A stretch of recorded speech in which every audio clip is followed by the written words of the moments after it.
Greetings, dear, precious, magnificent spirit soul that you are.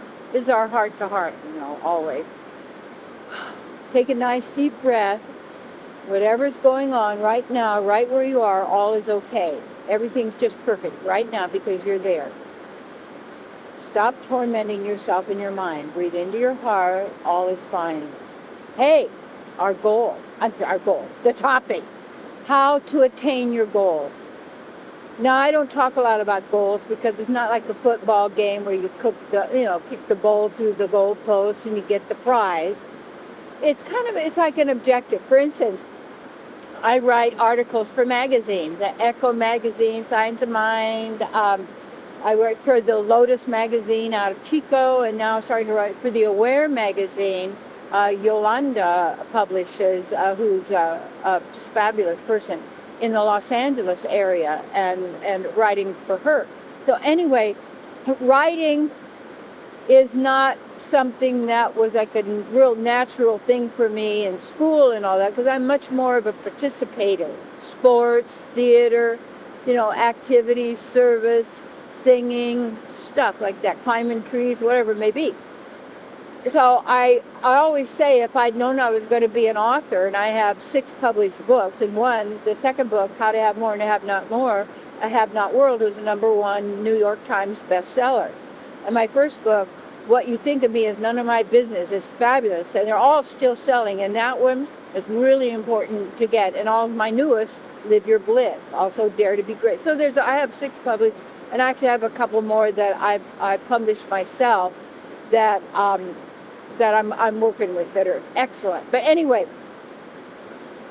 so to write then is something where I have to really, really focus, and I didn't learn the classic way to write, but that's also fine, because I've been teaching myself over years. And in my first book, I had a lot of help, in the second and all that, until I developed my ability. And also not to conform and be like everyone else in your writing too, because there's okay. So anyway, so to do it, it's actually, if I don't write it, it's not going to happen, and it has to fit my criteria, because it has to make a difference for you. And it's something that I know. I don't share or teach what I don't know and practice myself. I'm not maybe practicing at the level I can or I could, and yet that's always the way it is, because there's always more of who we are and what we are that we can access and experience and be. That's just the way it is, because who we are. So to do it, I actually have to sit down and with the computer, and it's a very lonely thing in a sense, and you have to keep a long strain of your consciousness, not strain, but awareness has to, be right there. But anyway, it only happens if I do it. And what I've learned along the way, or realized, that as soon as it comes to my mind, I either do it right now, I do something right now on it. I either move something here or there, I make a note of it, I do it. And I'm starting, finding more and more of what is my way that I do things, where instead of making myself wrong the way I do things, is to go, oh, that's how I do it, and to get used to this. Like for the cat, they like gravy, and I don't feel good about the animals that have to be, when you get dog and cat food. This is completely insane too. As soon as we have pets. In fact, right now, at the farm that I have in Mount Shasta, and conduct my counseling and my work like that, we have a lot of water now. So we have like 3 ponds and a stream that flows through, just when there's a lot of snow and water. Well, we have a lot of Canada geese, and we have a lot. So these 2 geese people, they've adopted the place. And what's so cool is I don't have to feed them. They don't have to become pets. They're not mine. They've adopted us. So we just leave them alone. They do their thing. And it's really fun to watch them, because I don't have to capture birds. I have birds all around, and have a relationship with the birds. Yeah, because we're all related at one level like that. But you need to do it. And the thing is that people put stuff aside, and so as soon as I recognize something, then I do it. I start it, and I move it here and there. But if it is to be, it's up to you. If it is to be for me, it's up to me. Whatever your objectives are, whatever you say you want to attain, and so many people say, oh, I'd love to sing, but I can't sing. Anybody can sing.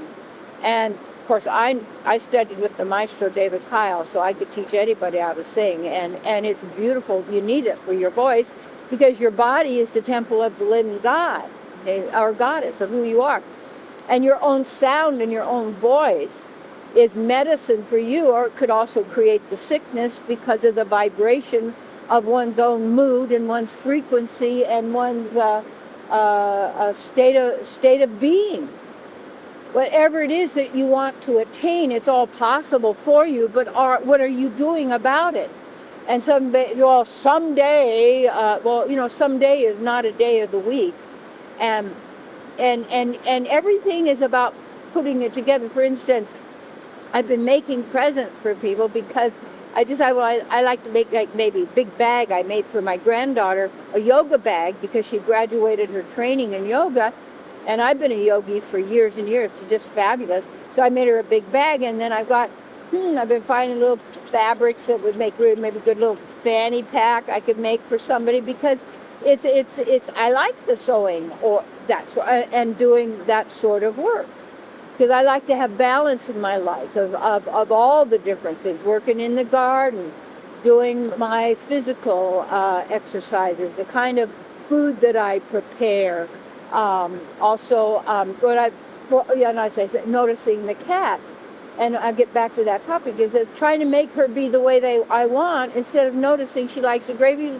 Okay, make her gravy. She likes gravy, let her eat gravy, So it's what kind? It's got a lot of good nutrition in it. But anyway, we're always trying to kind of make everybody be the way we want, or make things be the way we want. The key is first of all, you have to get your own limitations out of the way, because they're just concepts that you can't, you're not good enough, you're too old, you're too young, it's not possible, everybody has it. And it's so terrible the way they speak of seniors. Well, it's time for them to go to a home. People didn't put senior people in a home. They had them in their families, because they're people with feelings. No, we'll just drug them up and keep them in their place, keep them out of sight, so we don't have to bother with them, because, well, how did people get into that condition in the first place?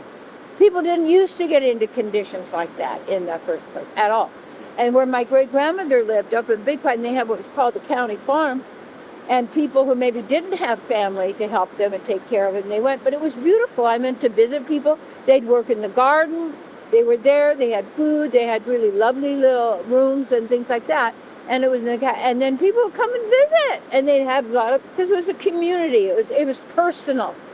What we've been doing is making our lives impersonal, so that we're machines, and we all are the same, and just a bunch of ants going in the same direction, just, getting there to survive every day, get enough so you can survive every day. But, one day your body is not going to survive, but your spiritual body is already there, and yet it's been inactive because we're acknowledging that physical body rather than acknowledging our soul body and who we really are. So anyway,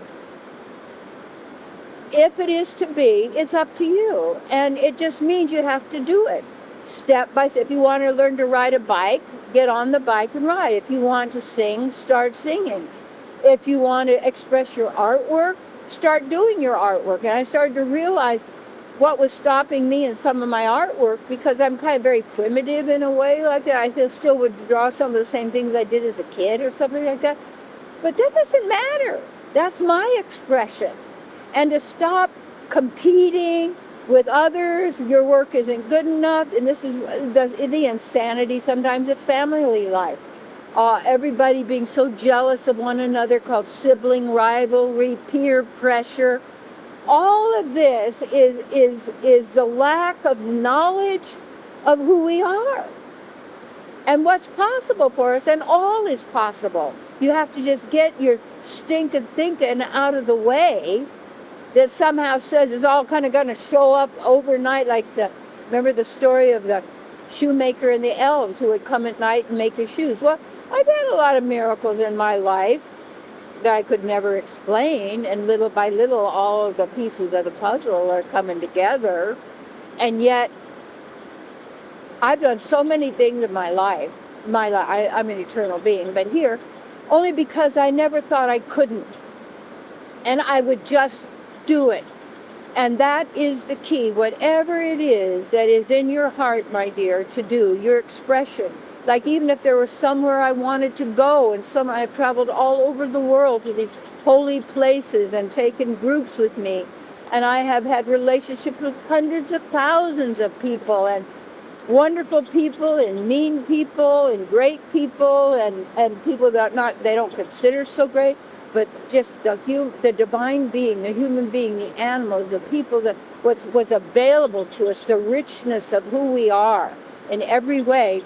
But you have to know it, you have to be it, and the only one who's stopping you is you, by believing thoughts and belief, well, it won't be big enough, it won't be the greatest, it won't be successful, everybody's criticizing you anyway already, so get over it.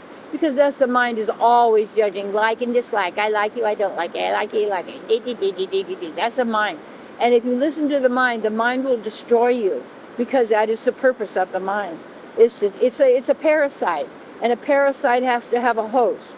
And it's parasiting people through thoughts and through beliefs that they then identify with themselves, because in the beginning, as it says in John 1:1, and it tells the truth, is the Word. In the beginning of a manifestation is the Word, not you. You have no beginning. And then that Word was with God, with the source of who's ever speaking that word or thinking it has to be with the person. And then the Word becomes God.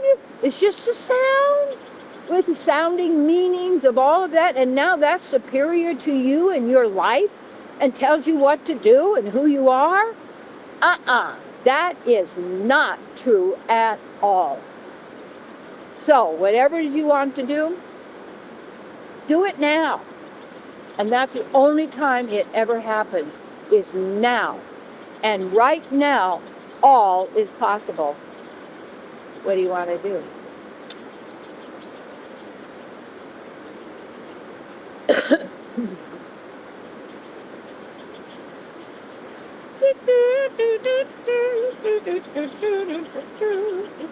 All right. Good job.